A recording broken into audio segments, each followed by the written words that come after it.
Welcome, everybody. Thank you for showing up on this lovely night. Hopefully, everybody has stayed reasonably dry the last couple of days. We have, let's roll forward. This is Startup Monterey Bay Connect. We meet monthly to hear about things relating to entrepreneurship in our region. And they just popped up the welcome poll. We love to find out where people are coming from. Find out who's come from the furthest. While you're doing the poll, in case you haven't been on Zoom for the last 12 minutes, we're on Zoom, maybe for the last time. We'll see. You can ask questions in chat. If you put questions in chat, we'll make sure that whoever that question is aimed to gets the question and can answer it for you. You can send private messages by selecting the individual. We recommend you stay in speaker view for the best viewing. Please, if you're not speaking, it helps to keep your webcam off and then we can focus in on who the speaker is. And it's also great if you can keep your microphone muted when you're not speaking. This meeting is being recorded. So if you don't want to be seen or heard, mute yourself, turn your video off and hide in the background. That's all on that. What's next? Thanks to our sponsors, California State University, Monterey Bay, that is us. We are Startup Monterey Bay, the Institute for Innovation and Economic Development. And we are also sponsored in large part by the United States Economic Development Administration. We thank them for their support and our marketing partner, the Monterey Bay Economic Partnership. Welcome everybody to Startup Monterey Bay Connect. We're here to network and meet each other. This is a great place to do that. And when we're live again, it'll be even better. Here to share and learn together what's going on in the region, hear about interesting new companies and interesting new projects, and build a community of entrepreneurship. All the people it takes to have fun, make money, and change the world. And next. This is our team. I'm Brad Barbeau. I'm the Executive Director of the Institute for Innovation and Economic Development. Mary Jo is our Program Director. Say hello, Mary Jo. Hi, everyone. Welcome. We'll hear from Mary Jo when she does the quiz. I hope you all are read up for the quiz. Dan Ripke is our Economic Development Director and our grants guy. I don't see Dan on here yet. Dr. Jenny Kuan, who will be your main moderator for the evening. Welcome, Jenny. Hi, glad to be here. Lynette Lathrop, she is the program coordinator and the power behind the scenes. She's running things and making them happen. So keep her happy, because if she doesn't like you, she'll mute you and turn off your camera and kick you out of the meeting. More likely to do that to me than anybody else. And three of our student interns, Andy Rabego, who does video for us, Aliyah Ibarra, who is the logistics coordinator for Startup Connect, and Marianne D'Souza, who does marketing for us. On to the next. Tonight, we're going to look at regional makerspaces. There are a whole bunch of makerspaces of very different kinds in the region. We're going to get to hear from those folks and find out what they're up to. And then we're going to do a progressive maker event.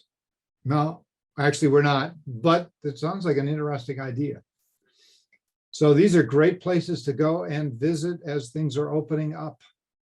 And so let's get to know who is in our audience. I want to encourage everybody to put a little note in chat saying who you are and what you do. This is your opportunity to boldly announce yourself and advertise your business if you have a business, etc. Whatever you want to add into chat to say who you are. Got announcements? If you've got an event coming up, put it in chat. And while they're doing that, there we go. Thomas is in. Let's make it happen. Come visit us at the Carmel Makerspace, and we'll hear more about Carmel Makerspace. Who else is out there? As soon as I stop talking, I'll add myself in, and I'm going to stop talking now and turn it over to Mary Jo Zink, who's going to do the monthly MJ's monthly news quiz. Know your news. MJ, it's all yours. Thanks, Brad. Hi, everyone. Every month we look up a couple updated things about what entrepreneurs are doing in this region. And some of those items we've been publishing in our monthly newsletter, and others we find in local newspapers, or Santa Cruz Works is another one. So it's really exciting to see what's going on in this region among entrepreneurs. So let's see if you're following entrepreneurs in the region. First question. What is the name of the company founded by Kurt Obermeyer, former City of Seaside Economic Development Director, that is building accessory dwelling units? And he was one of the presenters at the Startup Investment and Community Capital Expo. And the options are Archer Components, Barrier Structures 360, or the Aptopus. And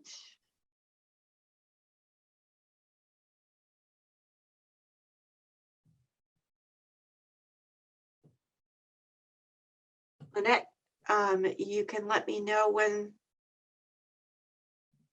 we've got a good number of people, because I'm not seeing any responses. So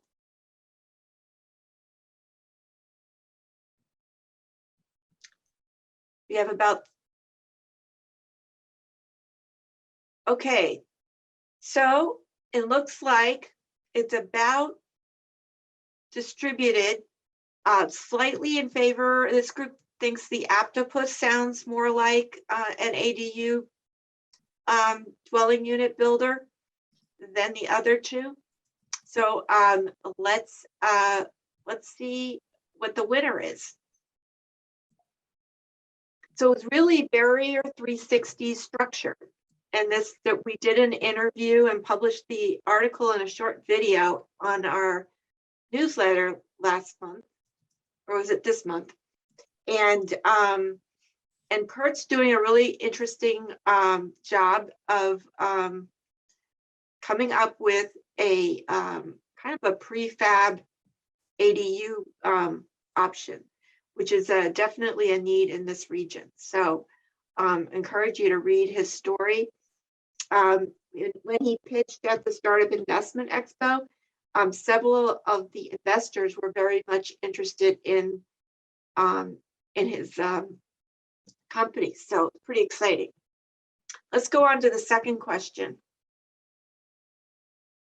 Okay, I saw this in the newspaper and I was just really amazed. What's the name of the Northridge Mall store that opened up just this year? And it was by two childhood friends, and it already hit over $1 million in sales in just 7 months. Okay, and the options are Retail Boys, Torrid, and Games and Control. All three of these stores are in Northridge Mall right now, and but one of them is fairly new, and they made a lot of money. So it's a really interesting story.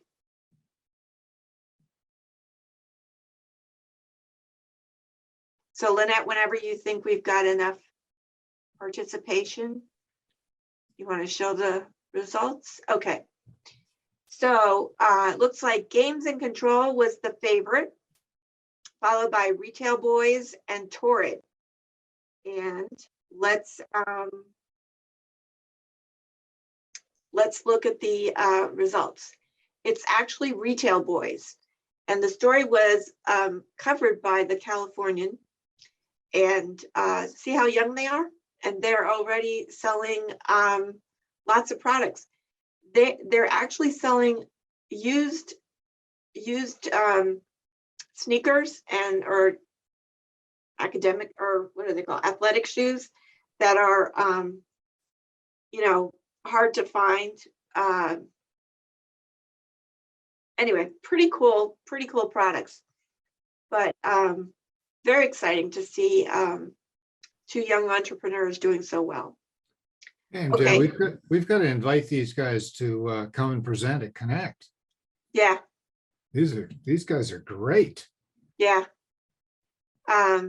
It's a great little story. Okay, let's go to the final question. And this should be easy for those of you who have followed us over the years. We are hosting the next startup weekend at the end of January, and we've been hosting it for a couple of years. So the question is, how many years has CSUMB's Institute for Innovation and Economic Development hosted Startup Weekend? And your choices are 5 years, 8 years, or 10 years.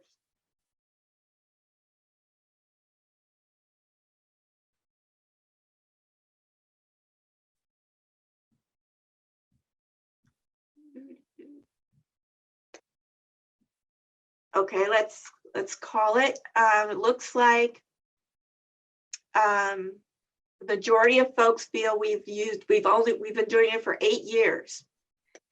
And the answer is 10 years. Pretty exciting. So yeah, 10 years ago, Brad, we did it the first time. Yep. Didn't know what we were doing.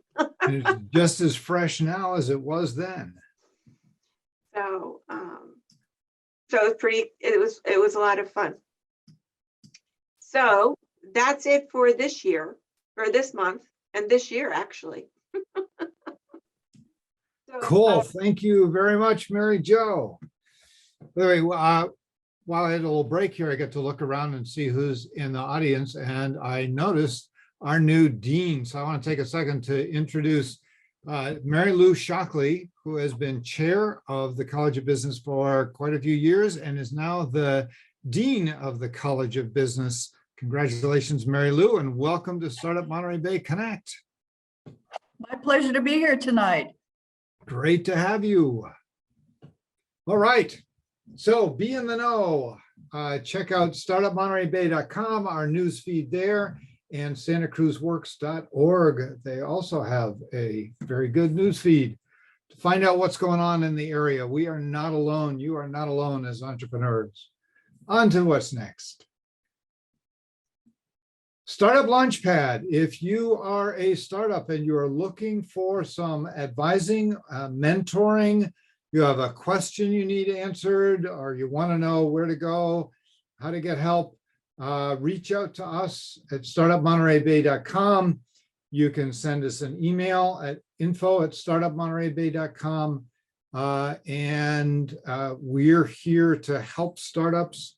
I was just talking with a couple of startups today. One, they're looking to open a new grocery store in Seaside. It'll be an upscale grocery store. It sounds like it's going to be a really great place.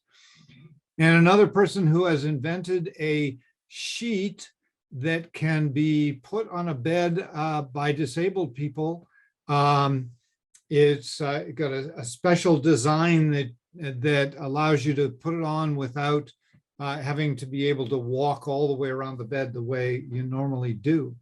And so she is looking to get some prototypes made for that. She's been making some good progress.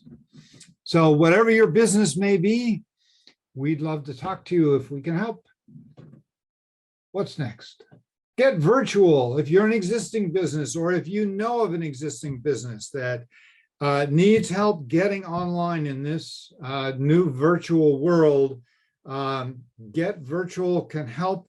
It's students working with these businesses to build websites, to get their social media set up, to get email set up, all kinds of virtual tools for businesses. So reach out to us, startupmontereybay.com/get-virtual. If you're in the Monterey or San Benito County, we would be working with you. If you're in Santa Cruz County, there's a group at UC Santa Cruz who are the founders of Get Virtual to work with you. This has been a great program. We highly recommend it to the companies out there. And next, upcoming events. What's happening? Well, Startup Monterey Bay Connect. This is this month. Next month, January 11th, we'll be doing What's Up for 2022. We've got presenters coming in from different sectors, from the ag sector, from the hospitality sector, from all different sectors, talking about, well, what does 2022 look like as we hopefully emerge from good old COVID. So this will be a good place to find entrepreneurial opportunities, to know what are going to be the headwinds and tailwinds to help you with your projects. Next January 11th, same time, same bat channel. Startup weekend coming up. It is traditional last weekend in January, January 28th to the 30th. If you've got an idea, or even if you don't have an idea, but you've always wanted to work on an entrepreneurial idea, this is the place to do it. It's 54 hours of being immersed in entrepreneurship. Everybody comes in on Friday evening. Anybody with an idea pitches. Usually it's about half the group who has an idea to pitch. We choose 12 to 15 of the favorite ideas of the group for people to work on in teams through the weekend to turn that idea into a pitched business at the end of the weekend. We'll have coaches for you. Food is included. Coffee is included. Coffee is important for Startup Weekend. It's a long and an intense and a fun weekend.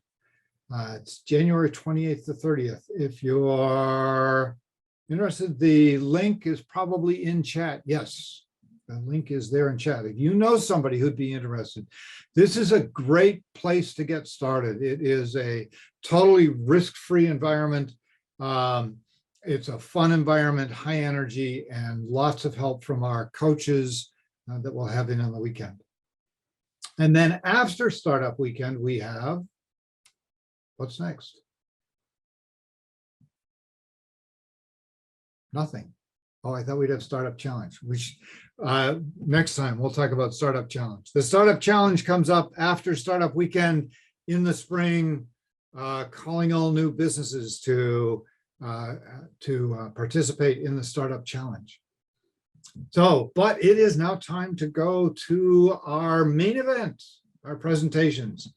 Just a reminder, put your questions into chat. Don't let them sit there in your head. If you're like me, you'll forget about them when you go to ask them. So put them in chat. We'll pick them up and feed them to the presenters. And next, I'm going to hand over the podium, the virtual podium, to Dr. Jenny Kuan of the CSUMB College of Business, and she is also the Deputy Director of the IIED, and she's going to introduce our presenters. Jenny, it's all yours. Great. Thank you so much, Brad. Thanks for having me here. And thank you all for coming.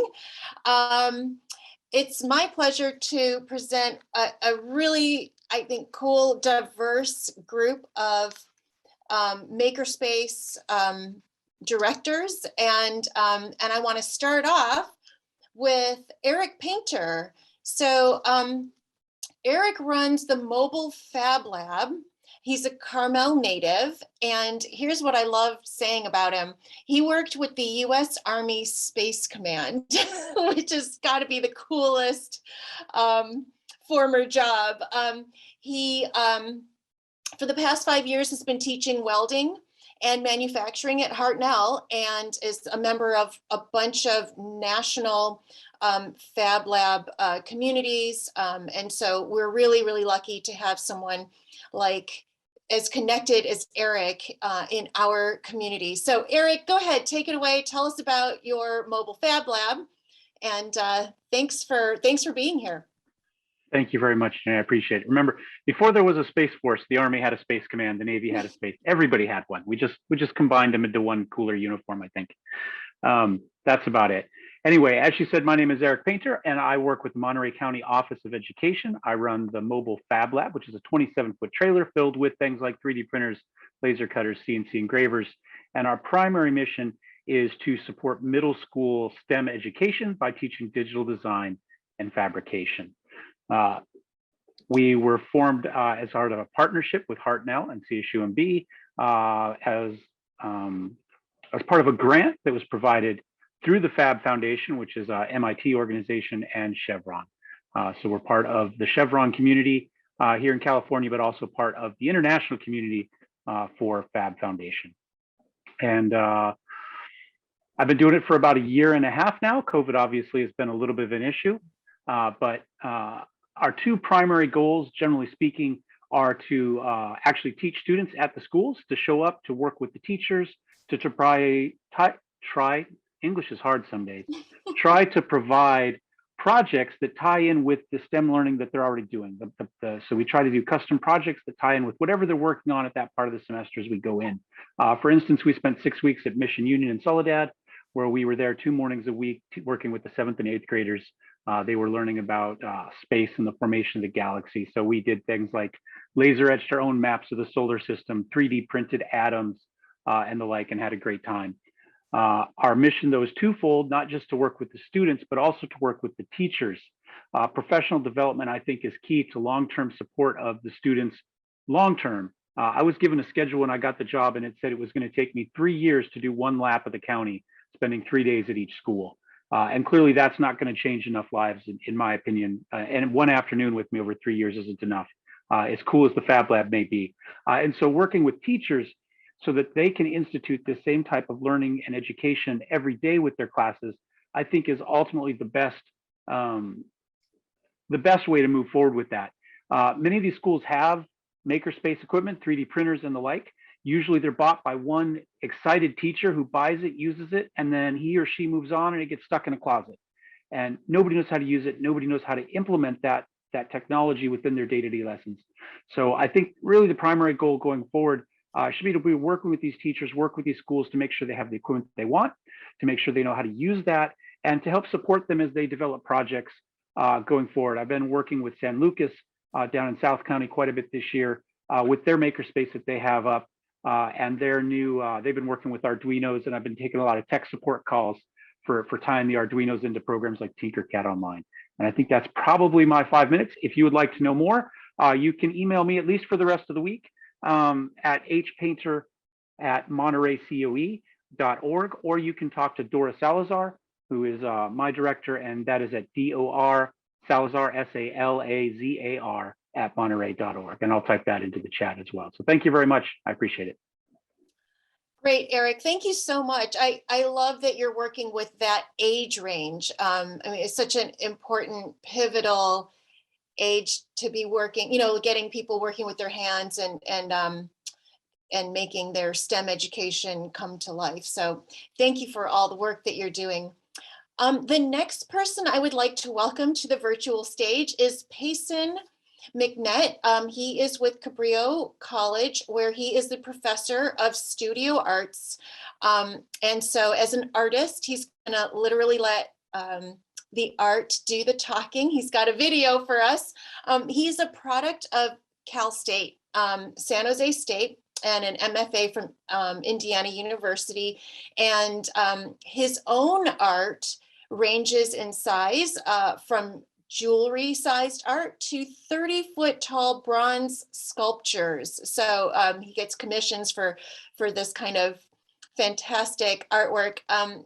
Payson, thank you so much for being here, and I'm looking forward to seeing your video. Yeah, I think you guys have it queued up there. I think it explains quite a bit more about the program than I can in 5 minutes. It's got it all packed in there. So I'll just let you guys hit play and enjoy. Fantastic.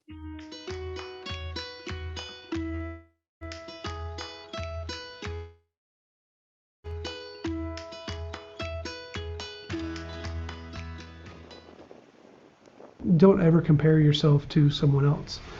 Compare yourself to what you knew going into this class and what you knew coming out. And you knew nothing, and now you know a bunch. It's your own personal growth. And I think that's something that makerspaces allow in a way that a lot of other spaces don't, is that people really recognize their personal growth.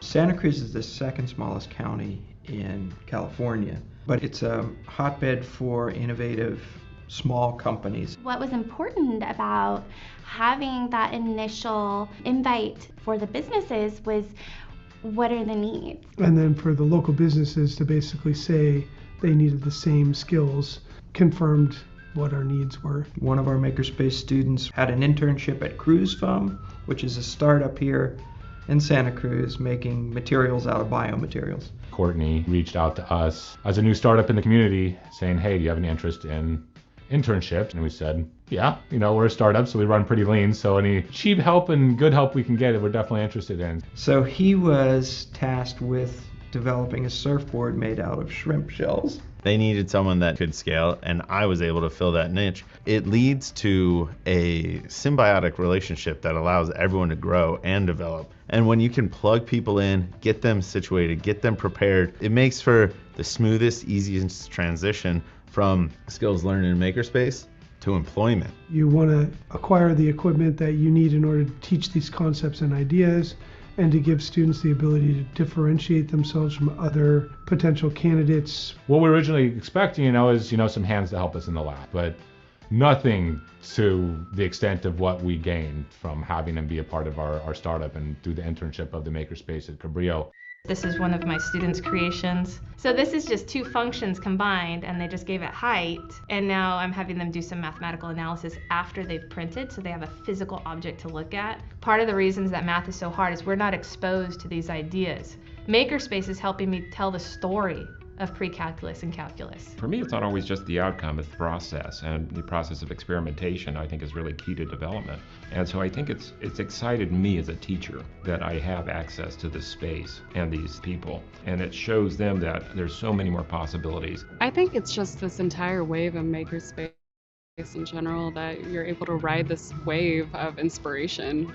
We've been making models that are a lot more detailed than we have been able to do in the past. This is the first semester that we've really tried to tie it in also with our design class. We built parts for our 1930 jukebox, our record player, the internals for that, as well as the phone that we built has the coin slot and the headpiece and the mouthpiece. Those were all 3D printed, so we're going to be using that in the show that's coming up here shortly. The other benefit that we've had is to be able to have some internships through Goodwill of Central California Coast. The focus on internships and the diversity of those internships across the disciplines in our college is really what's exciting to me. This is the prosthetic hand we developed for Michael, and when you strap it to his wrist, when he bends his wrist, the whole hand bends together and the fingers come down. For our keyboard guard, there was nothing like it on the market. There was a lot of research done about cerebral palsy. The main problem is that when Galen goes to push the keys on the keyboard, he will sometimes hit one or two keys that he didn't want to hit. We made it to where he can only push one white key at a time, and that would stop him from hitting the unwanted keys. We're using our education and our time to basically come up with these solutions that are going to help people. It's going to make an impact on people's lives.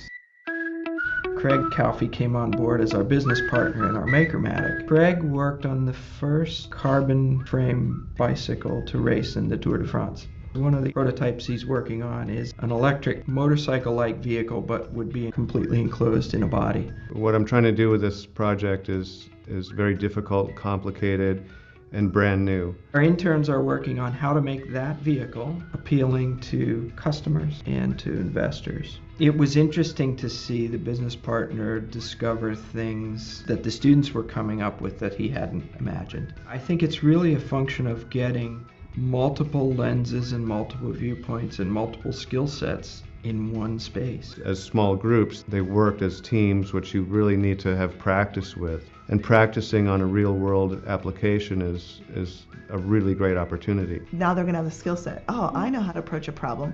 I know how to come with a solution that's going to be effective, and I know how to present it. In the story that I referenced a little while ago with the student who was placed at Cruise Foam, and I said, what really prepared you to succeed in that position? And he said, really his training as an artist and as a sculptor. And that mix, working with co-workers at Cruise Foam who were PhDs in chemistry, that mix of skill sets and mindsets is really at the root of progress and innovation.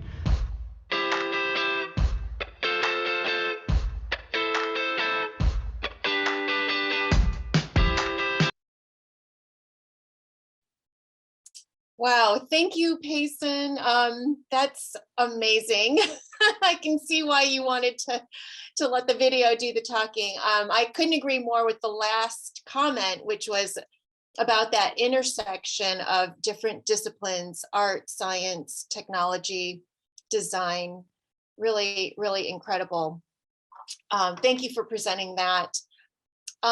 Let's see, I want to remind the audience to please enter in any questions you have in the chat. Meanwhile, let me go ahead and introduce Joe Gonzalez. Joe is the Director of Program Operations at Digital Nest. He wears a lot of hats at Digital Nest, and one of the things that makes him so experienced and so good at his job is his previous work at the YMCA, the Boys and Girls Club. He focuses on youth development, their health and wellness, and recreation. And so trying to make, their sort of STEM activities at the Digital Nest fun for the kids who come there. So Joe, please, thank you so much for coming and take it away. Tell us about Digital Nest. Thank you so much. I appreciate being here, and thanks for the warm welcome. As Jenny mentioned, my name is Joe Gonzalez. I'm Associate Director of Programs and Operations here at Digital Nest. And just want to thank you guys for allowing us to share a little bit about our story, about our space, and about what makes Digital Nest special to us. So before we get into any other slides and pictures and what we have in our space, I want to start with a couple stories. One quickly about myself. So I spent time, as Jenny mentioned, with the YMCA. So the last 15 years, I was a leader in the nonprofit sector, and I served my time or served communities with the Central Coast YMCA. So getting a chance to come over to the Nest, it was really great because there was a chance to just get into the weeds with the innovators of a new startup organization. It was amazing. And after my first interview and tour of the facilities and meeting staff, going home, called the wife and was just kind of like, man, these people here, they're phenomenal. They're doing some amazing things that just, I could not put into words the impact and the magic they were making with our youth of our communities. It was almost that, when most people have that moment where they can't describe it, but when they feel it, they know it. Yeah, that was me. That was what happened with me. I could not explain, but on the drive home, I knew that it was what needed, it was calling it for me. So I knew that was my next turn. So I made it my goal to get into this organization best I could. And I feel fortunate enough to have been now part of it for 5 months. So yes. So with that, I gotta go to the next slide, please. I'm sorry, next slide. So here's the Nest, right? Salinas Digital Nest is where we find ourselves today. And another story I want to share really quick is kind of an origin story about how we kind of came to be. So our founder, Jacob Martinez, in his other life, had spent time taking field trips out to Silicon Valley with youth and with teens and touring tech companies such as Google or Facebook and you name it. They kind of went to tour. So in that kind of same vein, as he was thinking about what is exciting and getting people lit up, was the true investment that these tech firms were making in their employees. And he started thinking about how great it is, and giving all the luxuries of home, and allowing employees to work from wherever they would like, and be outside or work at all times of the day and whatnot. So he thought that that's a great thing. And his next thought was, why couldn't we do the same and invest in our youth, right? And do it here in our communities, local communities. So that was kind of the brainchild of what we really are here today, is that why don't we invest in our youth, give them that feeling and sense of making their community just like tech and open. So next slide, please. So again, as you can kind of see in these snapshots of what we have, is there's a couple of spots here that we're kind of using an example of some of our space or makerspace or areas where we could do collaboration and innovation and dreaming and whatnot.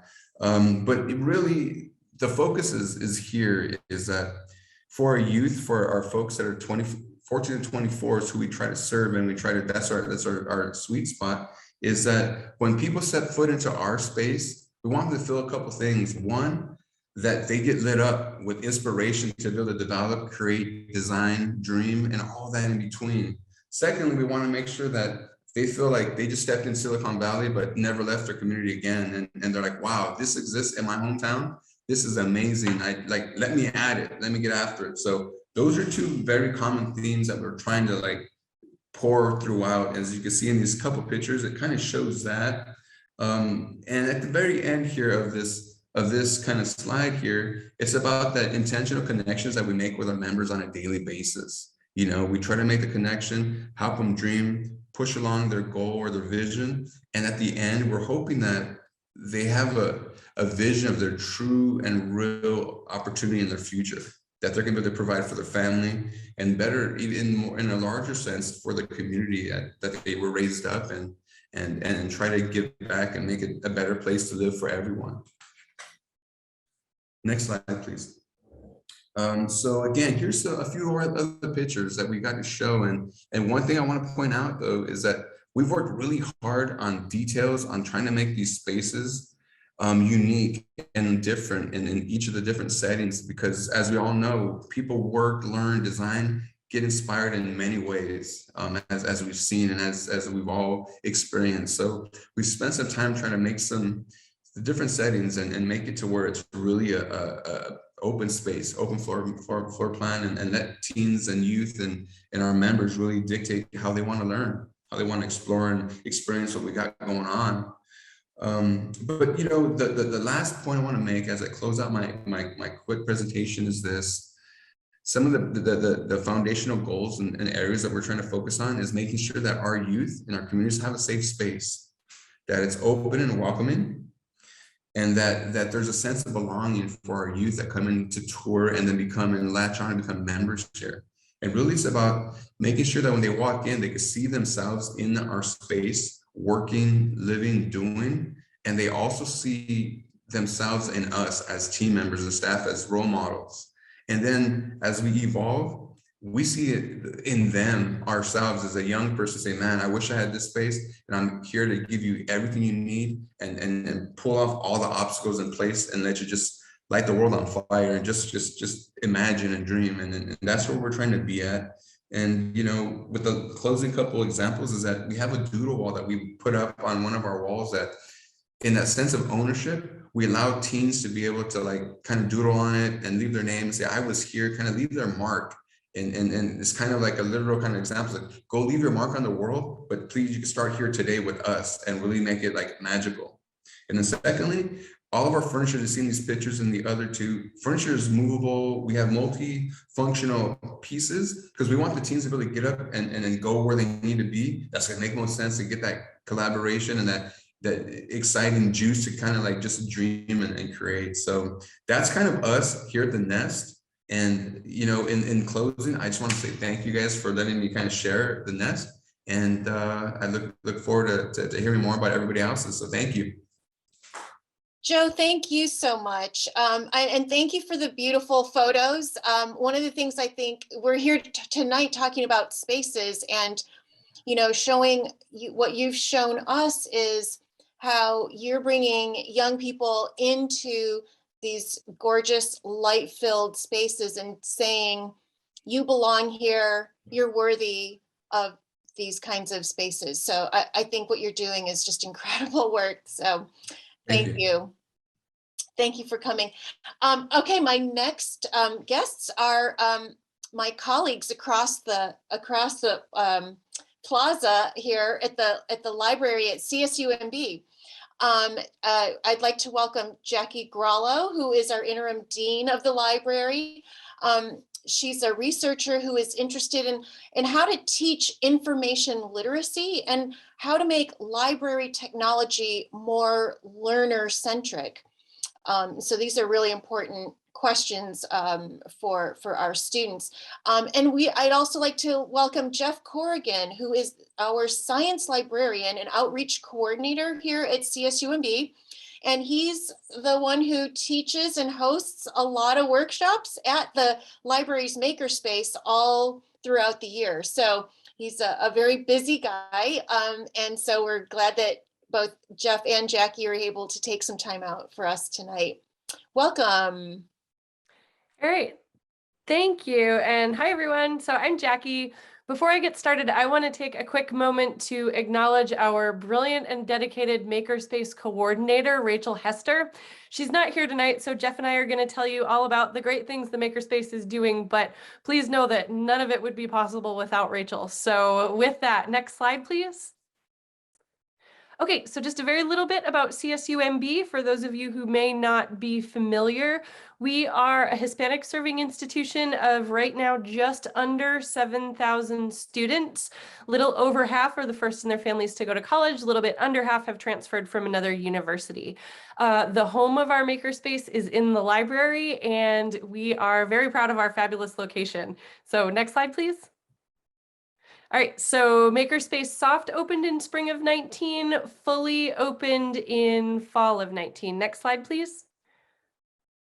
Okay, here is the Makerspace's vision statement as articulated in its strategic plan. The Makerspace is a vital cross-campus hub for inquiry-based learning in which its users engage in a breadth of maker opportunities. Next slide, please. Okay, here you can see just a few examples of the sort of higher and lower tech options we have for making. We have 3D printers, laser cutters, and more, and then a wide variety of arts and crafts options. Next slide, please. Okay, so I mentioned that we opened in the fall of 19. So we were really only fully open for about a semester and a half before the campus closed due to the pandemic, at which point Rachel very adeptly led the Makerspace through a pivot to remote making opportunities. So she developed online workshops and tutorials accompanied by maker kits that students could request and either pick up in our library lockers or have mailed to them if they lived, I think, more than 25 miles away. So that was very successful. We're delighted that we can once again have students in our Makerspace. And with that, I will turn it over to Jeff. Thank you. So with that too, with the maker kits we mailed students, we did 662 of them during the pandemic. So quite a bit were actually mailed out to students, and those were requested by students. Those weren't just randomly sent out. These are students that were actually looking for projects or certain supplies to do that. So next slide, please. So one thing that we found, so I'll talk a little bit really quick here, is the Makerspace at first is open. You could come in and do whatever you want. And we noticed that was totally unsustainable. And it's hard when you want somebody who walks in and wants something very low tech, something high tech, and there's just not a lot of resources for that. So we switched to trying to focus more. We still are open. We have open hours at different times, but we really try to focus on workshops now, where students can learn something and learn a task in a dedicated amount of time and learn that skill and then go on from here. So this is just an example of students learning to knit, so very low tech. Next slide, please. One thing we did learn is that we got a lot more people attending our workshops when we advertise on Instagram. And specifically, we can watch the video here.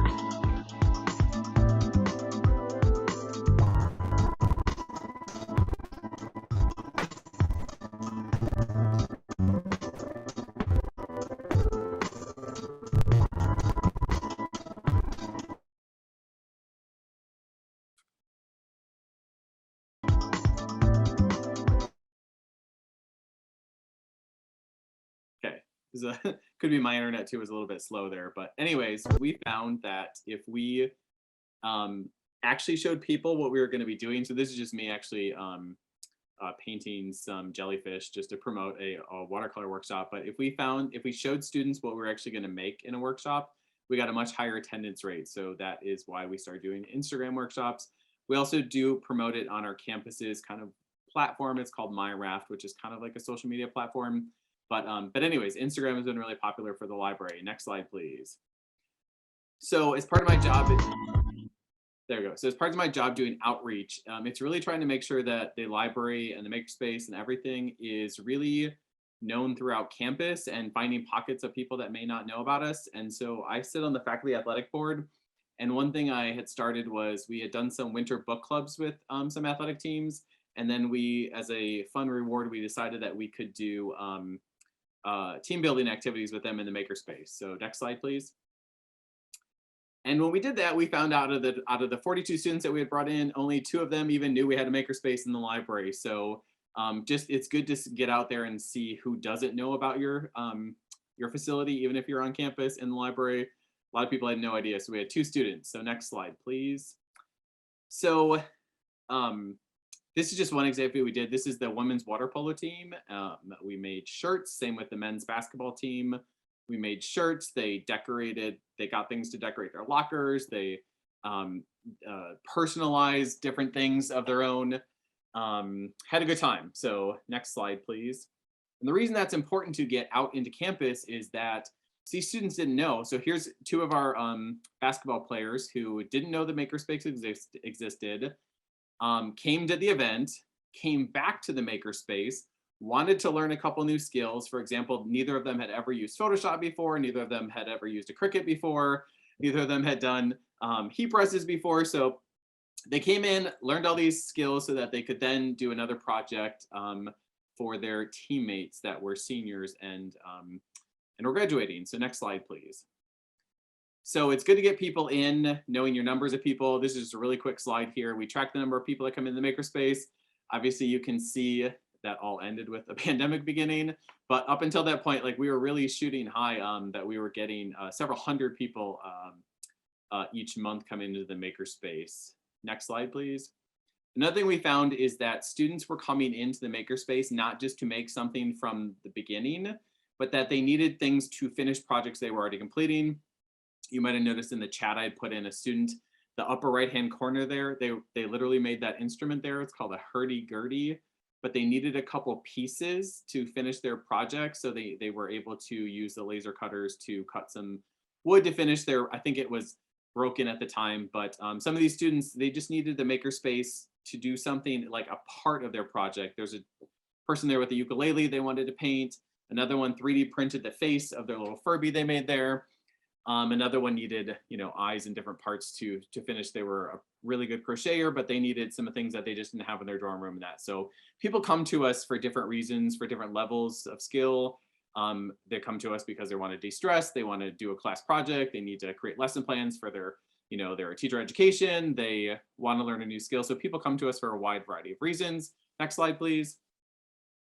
We also try to make sure we know who is coming into the Makerspace. Are we representative of our campus? So we try to track, so about 7% of the students on our campus have been to the Makerspace. Now, mind you, this was just that first 6 months we were open. It's hard to give any data right now during the pandemic because we all know it's kind of a mess. But anyways, we want to make sure that we're reaching across our campus. So next slide, please. Our students are invaluable. Our student workers, they can really also help us keep it open longer, and they also can teach different workshops. They're really good at teaching workshops. And during the pandemic, they did a bunch of online workshops and that. But you really, when you have student workers, they're ambassadors across campus telling people about, the place they work in and all the cool things they do in the library. Next slide, please. We also keep track of who comes in, and anyways, this can be really biased really quick, just so you know, one biology class could come in and skew the data because they brought in 120 students. So data is only as good as you can piece it out with. Next slide, please.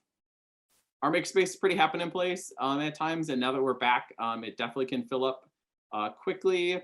And then next slide, please. And as one of the librarians, I can't help shoving the library into the makerspace as much as possible. So we now have a non-circulating book collection to give students ideas and lots of projects. And then really quick, the last slide, if you want to follow us on Instagram, feel free. There's our @CSUMB_makerspace, and that is our presentation there. Thank you. Wow, that is incredible. I'm a fan. I think I'm one of the dots that you are tracking data, people visiting fall of 2019, because I came like right away. And Jackie's totally right about Rachel. She's a total maker geek, totally geeks out on this stuff. She loves it. So yeah, thank you guys so much for coming and for everything you do at the CSUMB Makerspace. All right, so my last guest is Tomas Rettenbender. He is a co-manager of the Carmel Makerspace. He does this with filmmaker Mike Buffo, and Mike is the owner of House of 8 Media. Tomas and Mike are interested in bringing together local artists across multiple mediums to push boundaries, redefine what's possible, and explore a common creative drive. Tomas is the owner and principal architect of Ecologic Architects, and they specialize in ecologically built environments. He studied, this is so impressive, architecture at the University of Applied Arts in Vienna, and has studied with Zaha Hadid, Greg Lynn, and Coop Himmelblau to, and that work really helped him with his architecture, incorporating the flow of the landscape and movement of the human body. He's also worked with Mickey Munich and Paul Kephart of Rana Creek Designs, as well as William McDonough and Amory Lovins, who have really helped him move his own work on sustainability and energy efficiency. So I hope I didn't butcher too many of those names, but there's some pretty famous names, and we're really lucky to have Tomas Rettenbender here to tell us all about the Carmel Makerspace. Tomas, thank you. Go ahead and take it away. Awesome, great. Well, yeah, thank you so much for that that introduction. And yeah, I'm so honored to be here. I am a diehard maker. Yeah, just having that experience of going to art school and studying architecture, where I was kind of in a building where all sorts of tools were available. People were making all sorts of different things, and they were really kind of learning their skills, really being challenged by these other really talented, skilled people, not just the professors, but also the other students. It was just such a thrilling environment that I really wanted to take that with me into my professional life.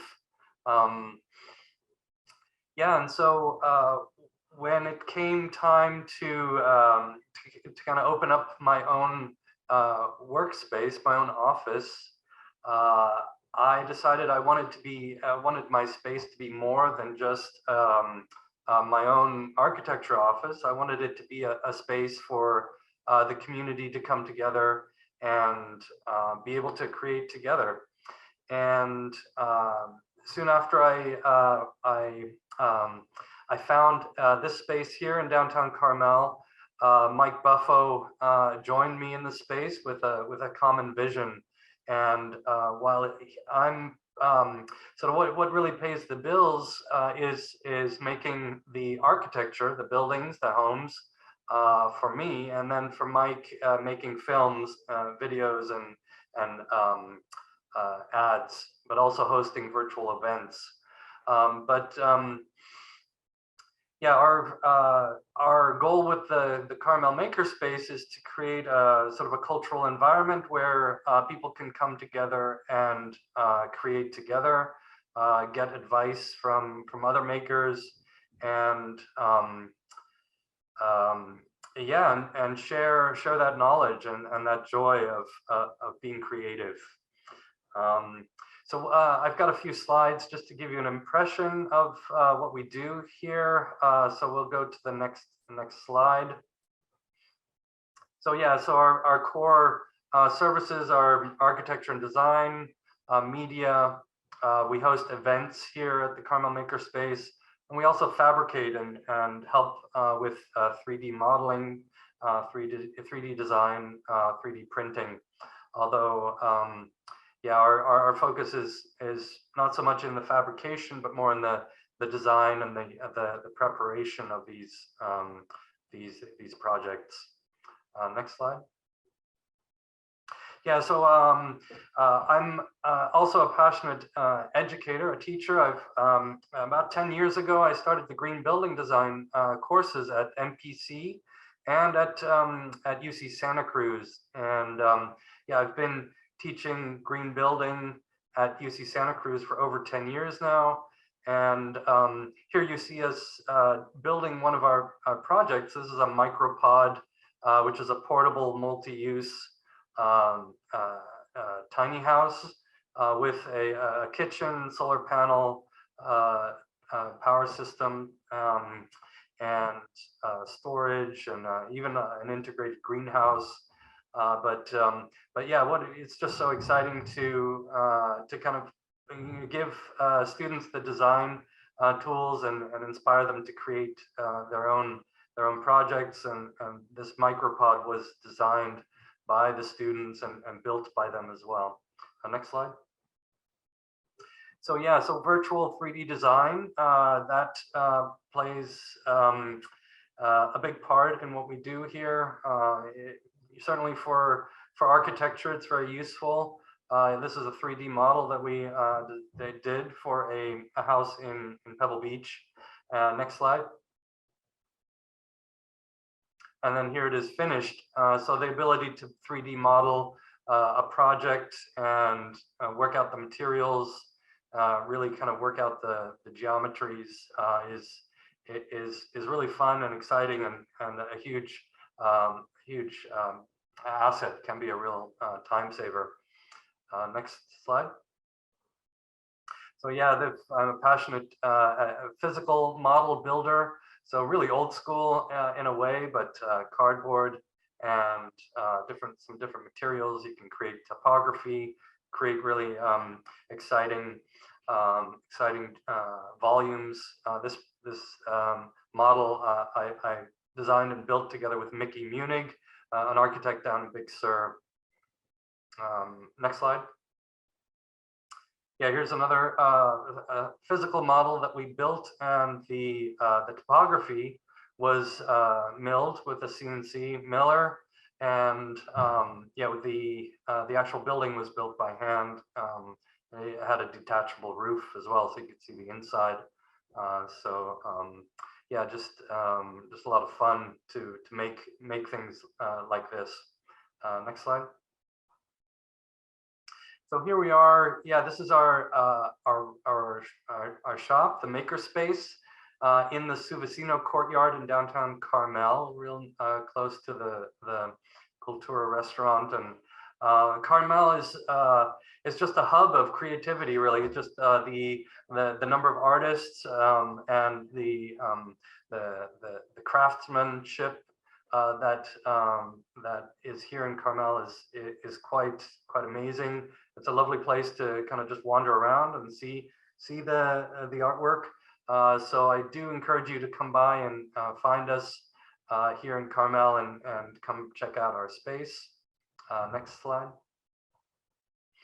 Yes, and we have an open door policy. So if you ever want to stop by, and we're open pretty much office hours. Next slide. And as I mentioned, Mike Buffo, my co-manager, he hosts a lot of virtual events, helps with filming and photography, and is an expert video maker, filmmaker. Next slide.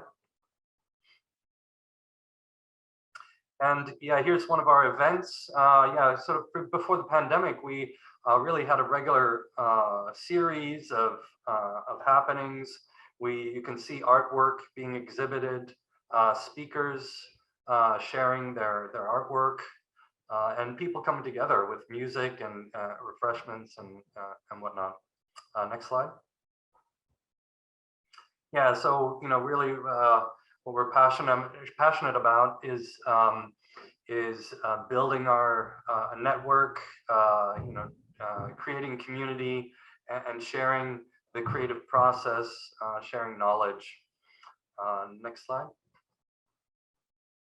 So yeah, so our makerspace is open to the general public. You're welcome to come, and we're always open to collaborate. If you want to hang some artwork, you want to sell. We are a licensed retail space here in Carmel. So if you or anybody you know wants to sell any kind of self-made products, whatever that means, you're very welcome to come and showcase that work here. Yeah, we're an exhibition space, so you might have artwork that you want to exhibit. So we're always looking for different artists who could exhibit their work. I've got some of my paintings up right now, but we're ready to bring in some new artwork. It's been up for a few months. And we're an event space, so if you know anybody who wants to come and host an evening to talk about something they've made or a topic they're passionate about, please let us know, and we'll see if we can make that happen. Next slide. So yeah, so the Carmel Makerspace, we are, kind of the way the logo indicates, we're all about making things that hammer to make buildings or, make things, but also that creative artistic aspect, the paintbrush. So we're all about creativity as well. And maybe while I'm here, I could, I think you can probably see my screen here. I'm here at the Makerspace right now, and I could just maybe give you a couple of, so this is our shop front. It's a little dark right now, but it's fun. We do have access to the courtyard out here. And you might notice this lamp is responding to my voice right now. So it's a responsive micro system that one of our master makers here, Mike Zambrano, made, along with some of these other lamps. So yeah, so we've got some artwork up, and we've got this video editing suite.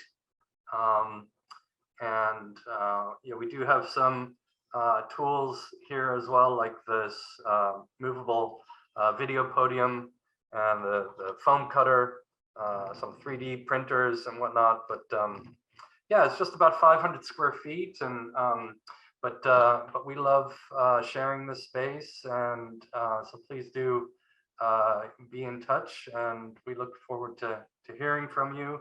And yeah, thanks again for giving us this opportunity to share. Wow, well, thank you, Tomas. It was really kind of fun seeing. So I had seen your space on your video feed here just now, but it was fun to see it filled with people in your photos, and so I can well imagine what a warm and inviting space it is when we're able to get together in person. So thank you so much for coming and sharing what is a really cool combination of people and ideas in your space. So I'd like to now ask a few questions. And so please, audience, enter any questions you have into the chat, and I will be watching that. But let me kick off the questions with,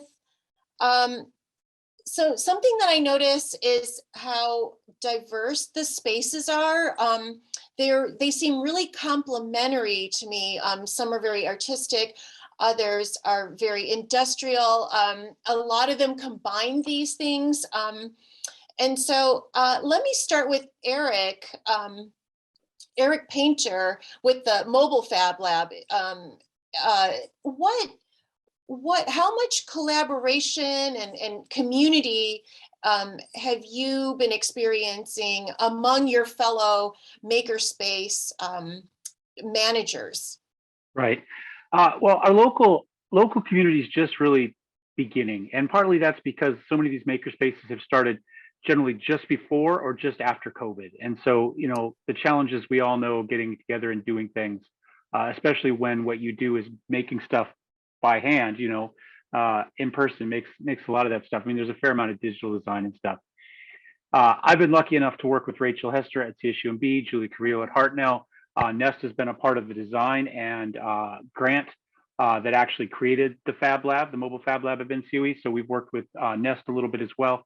So I've been pretty blessed to work with maybe a larger group than general, but I think this community is beginning to grow, and events like this are great ways for us to meet you as the community and the people that are going to tie those together, but also the other managers and the other shops.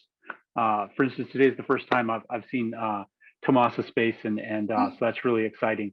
So we're slowly working on it. I think making generally is a collaborative event, and everybody brings, as you mentioned, different skills, from welding to architecture, digital design, and movie making, just, you know, amongst our own crowd here. And so I think the more people, the better, the more likely you are to get those results. And it's a very, makerspaces are generally pretty welcoming places by definition. So I think the managers and the people with them are great to collaborate with, and it's hopefully there'll be more to come. Yeah. Great. Anybody else want to respond about your experiences with collaboration? Go ahead, Payson. Yeah, I'll jump in there. Yeah, I think makerspaces, but any creative space is going to have the collaborative communication, social emotional awareness, perseverance, all of these like soft skills or 21st century skills that employers want or that people running businesses want.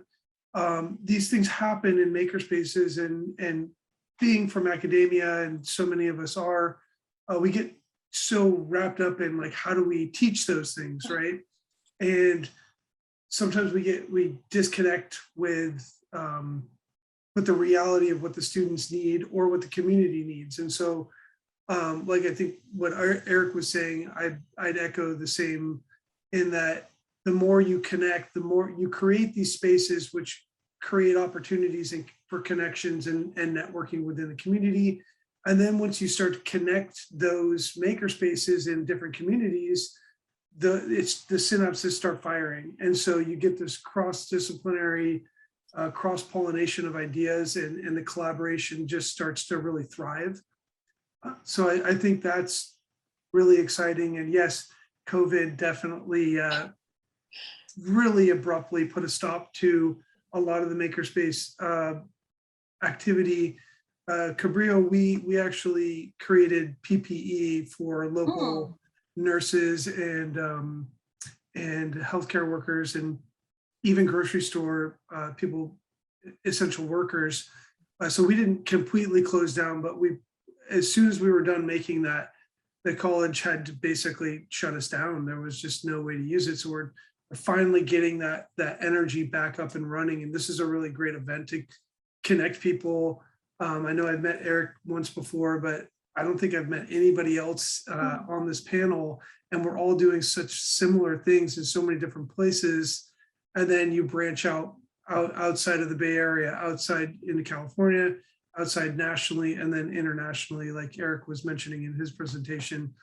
These spaces are all over the world. And it's not a matter of if, but when we engage with them. Yeah, absolutely. Really, that's such a great point. So Lynette had a question about your most interesting project. So Eric talked about the youth-centered, the detention center. Does anyone else have a kind of most interesting project that they'd like to talk about? Payson, go ahead. Did you have something? I don't want to like hog the spotlight, No, that's or anything, okay. but we touched on a little bit in the video. We had a student named Galen who had cerebral palsy, and he's in our music program. And so what we did as a makerspace is he couldn't hit those keys, right? He couldn't. And I have another video of the music that he created and the whole creation of that keyboard guard. And he basically, we took the engineering students came in and collaborated with our art students and design students, and then created that keyboard guard and then allowed him to make the music. And then our digital media students came in and filmed it and put it into a video. So it was this really great, not only providing something for somebody in need within our community, but then breaking down those silos of those different areas of engineers stay in engineering and artists stay in art, and they don't cross-pollinate, but the makerspace allowed that to happen. So I think the profound change in his happiness and his daily life of being able to make the music that he wanted to make with this disability, I think that one hit home for me the most. That's amazing. That's incredible. Joe, go ahead. Do you have another incredible story? I do, and it's incredible. And I think it's innovative, but it's also simplistic in the fact that one thing that we're doing, we kind of touched on Payson's point about kind of soft skills, or we call them human skills, and what the digital nest is kind of dubbed as Nest Ed. It's the other side of the coin. Is we try to get these pathways going for our members in the tech field or industry. We're either embedding or the emergent opportunities to try to intentionally engage with our members and impart these soft skills, or nest ed skills as we call them.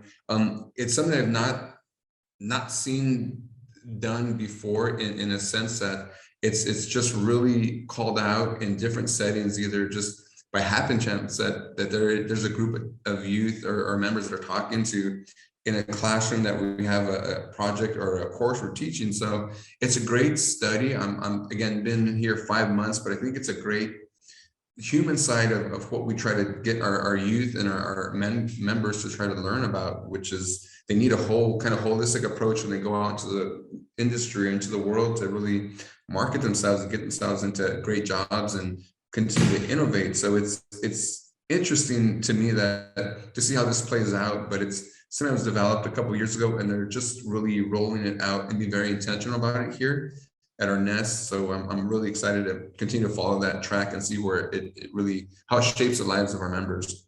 Yeah, that's great. That's so exciting. And so let me start from your talking about the classes and move to Brad's question, which I think is related, which is events bringing people into the makerspace. So Jeff and Jackie both talked about, like kind of figuring out, well, this is the best way to handle all these people who are coming in. And Tomas has events that are, multidisciplinary. So can you let's start with Jeff and Jackie. I love that you're data driven also. You've graphed, all kinds of stuff. Where does the inspiration come from for the events that you've come up with? So for example, Welcome to Finals Week was last week, and me and two of the other librarians are really into Legos. So we had a Lego night. That was pretty popular, and it seems to be popular. Adult Legos is pretty good. But the reason, so part of that's just driven by like who's in the library and what do we like. That's part of it. But also, it is student driven in that obviously that was a very popular event, so we'll continue that one. But the other thing is those events, those are library events in which we help in the makerspace, as opposed to just quote unquote makerspace events. Mm-hmm. So because our space is, students like it, it's comfortable, they're used to coming in there, it's easier for us to hold other events in that space as well. Mm-hmm. So for example, last week, a bunch of our events had nothing to do with the makerspace, but the makerspace location draws them in. So that is helpful to us too, because it's a bigger space in the library that we can close off. because the library in general, you know, parts of it you want to be fairly quiet. People are studying for finals this week. But it's a space that we can kind of do multiple things with. So some are totally makerspace driven, others we just hold things in the makerspace, which also brings in new people that maybe don't know about the makerspace for one of our different events. Right. I think that's so interesting that you're talking about the space as playing such an important role. And so let me go to Tomas, because you've also designed events for your space, and you've also designed your space for functionality. Can you tell us about your, you know, kind of how you design these events and so on that bring people in? Yeah, certainly. We found the Meetup platform to be extremely effective as a networking tool, but also just to coordinate events and registrations. Yeah, you know, before the pandemic, I think there, you know, we were in a different, it was a different world, and it was lovely, you know, just that feeling of, you know, getting people together, and they really wanted to be in that excitement, you know, that surrounded by the excitement of a gathering, where we had, you know, 50 people here in the space pretty much. You know, so it was quite crowded, and it was really quite a buzz. You know, and now we're having to adjust, and we're kind of having to reassess that. You know, for the time being. But what we have also found really successful and exciting is to open up to younger kids, more on an informal basis. So we have kids, Mike and I have kids, and so yeah, to kind of just introduce younger kids to making things, and then the parents are there as well. That you know, it's always lovely for parents to have a small event, you know, some activity, creative, some STEM related activities to do. So yeah, maybe also, you know, so maybe the point is to cater to all different ages, and then you know, that way you can broaden the network and just yeah, kind of have fun making things. Yeah, oh, that's great. Eric, do you have our last word for tonight? Well, sure. I'm going to pitch an event a little bit that unfortunately I'm Sure. not going to be part of. It's going to be, I believe, March 5th at Greenfield, the CSUMB, Hartnell, the Monterey Free County Libraries, the Fab Lab, potentially Lego as well. We'll be doing an event called the Family Adventure Night at the Greenfield Library on March 5th. And we're still finishing the planning. We'd hope to do it for Harvest Festival, but events being what they are coming up. And it ties in so much with what we've done as far as events, bringing people in of various ages, collaboration throughout the community, and maybe most importantly, playing with Legos. So I think almost everybody here can probably bond on Legos there. So that's it. That's all I have. I really appreciate it. Thank you very much. Thank you. Thanks for telling us about that. And for, it sounds like you're helping plan it. So thank you for that too. I was up until, like I said, I'm leaving the County Office of Education at the end of the month. So Okay. it will be out of my hands, although maybe I'm still teaching at Hartnell. Maybe they'll keep letting me play. Hopefully, fingers crossed. We'll see, but it should be a great event. That sounds great. Yeah. And Tomas, I love your idea of a regional maker fair, where like we could all get back together again. That would be so great. All right, well, we are coming up on our closing time. So let me turn this back over to Brad. Thank you all of our guests for coming and sharing. And Brad, I guess, take it away. Back to me. Thank you, Jenny, and thank you to all of our presenters. That was really fascinating seeing inside all of those maker spaces. And we've all got to make some time now to go over and play in the maker spaces. So that's great. Jenny, nice job moderating that and keeping it moving and getting some good questions in at the end. So what do we have left? Not much. Join the in crowd, sign up for the IIED monthly newsletter and be in the know. So there's the link. It will show up. It has shown up in chat. And I think special thanks to our sponsors, CSU Monterey Bay. Well, we've got to get the EDA on here, the Economic Development Administration, Monterey Bay Economic Partnership. And we'll see you all in January as we look forward to 2022 and do a little regional industry outlook. We've got key people from each of the industries who are going to be coming in and talking about what they see as the opportunities for change and entrepreneurship in their area. That'll be Tuesday, January 11th from 6 to 7:30 p.m. We'll let you know whether that's going to be on Zoom or live. Don't know yet. We'll see. Thank you all. Have a great night. Have a fabulous holiday. Stay dry, stay healthy, and stay safe. Take care, everyone.